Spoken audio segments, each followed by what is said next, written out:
శ్రమలుండి శోధనలుండి వెళ్ళేదే ఆశీర్వాదకరమైన జీవితం. ఇప్పుడు మీరు బాధల్లో ఉన్నారా, శోధనలో ఉన్నారా?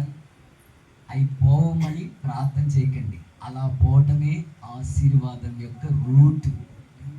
సుఖంగా పోయామనుకో నరకానికి పోతాం. బైబిల్లో ఒకడు ఉన్నాడు, అతని పేరు ధనవంతుడు. ఒకడు అని ఎందుకన్నానంటే అతని పేరు రాయలేదు కనుక. ధనవంతుడు ఆశీర్వదించబడని వాడు.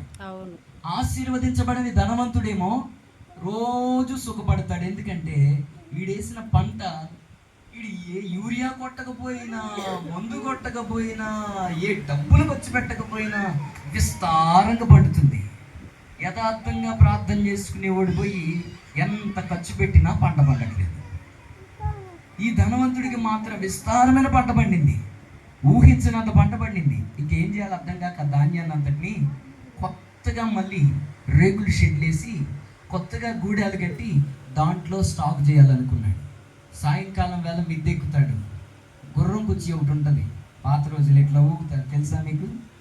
కుర్చీ ఎట్లా ఉంటుంది, ఊగుతూ ఉంటారు. అట్లాంటి కుర్చీ ఒకటి వేసుకుని ఊదా రంగు వస్త్రాలు కట్టుకొని ప్రతిరోజు సుఖపడుచుండేవాడంట. ప్రతిరోజు చూడలేదు ఎప్పుడు సినిమాలో గొడుగు పట్టుకుని ఉంటారు యజమానికి అలా నీడ తగిలేటట్టు. వీడేమో ఊగుతూ ఉంటాడు, కొబ్బరి నీళ్ళ పండులో స్ట్రాలు వేసుకుని తాగుతూ ఉంటాడు. ఐడియా ఉందా? అలా గడుపుతున్నాడు వాడి జీవితాన్ని. కానీ కింద ఒక ఆయన ఉన్నాడు, అతని పేరు లాజరు. కురుపులతో ఉన్నాడు, రోగంతో ఉన్నాడు, చినిగిన బట్టలతో ఉన్నాడు.